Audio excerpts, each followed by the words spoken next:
A new warning about Chinese spies and threats to the West, this time on university campuses.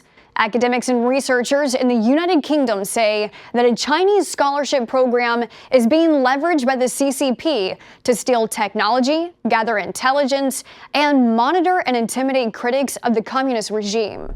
Last week, the Committee for Freedom in Hong Kong Foundation organized a panel discussion in the Scottish Parliament, expressing concerns over the influence of Chinese government-sponsored scholarship programs in Scottish universities. The panel discussion centered on a 2023 report describing funding from the China Scholarship Council as to forwarding Chinese propaganda and statecraft. We tend to think of hackers in cybersecurity as men in basement with hoodies. Currently, the way we think about the problem in terms of technology transfer with China is very similar. We think of a student who comes in the lab, will steal information and transfer it. It's much more broader than this. The problem is much larger, and the guidance needs to reflect this concretely. Robert Clark, the author of the report, revealed that at least 46 UK universities received between $151 million and $194 million from Chinese sources between 2017 and 2023. Up to $30 million of this funding came from sources that were under U.S. sanctions. Clark's findings suggest that these scholarships are used to plant spies, suppress criticism of the Chinese regime within academic settings, and steal intellectual property. The UK Parliament's Intelligence and Security Committee described British universities as a rich feeding ground for China's efforts. 3 UK universities received 100% of their Chinese funding came from sources tied to military defense agencies or the People's Liberation Army.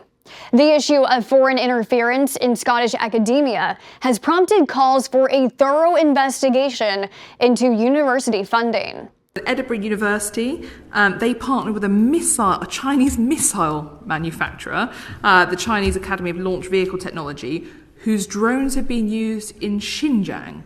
So again, it seems odd that they think that partnering with a military organisation of a country that we cannot say is always in line with us in terms of our thinking, but secondly, a country that without question has committed human rights violations, specifically with a company that's committing those.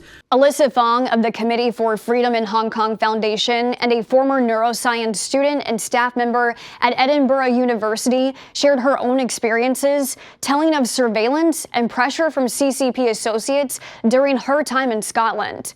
She says scholarship recipients regularly report to Chinese handlers who continuously monitor dissent at events focusing on sensitive topics like Tibet, Xinjiang, or Hong Kong. In some cases, students are sent back home to China to face punishment. Panel members urged universities to ensure their actions are consistent with academic freedoms and institutional autonomy. Universities have not only a moral responsibility to protect academic freedom, they've got a legal responsibility to do that.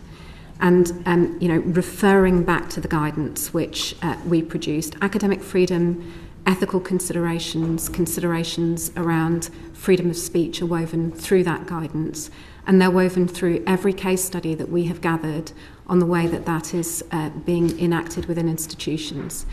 However, Clark reports that none of the UK universities, institutes, or funding bodies mentioned in his report are accused of knowingly contributing to the development of China's military or its military industries.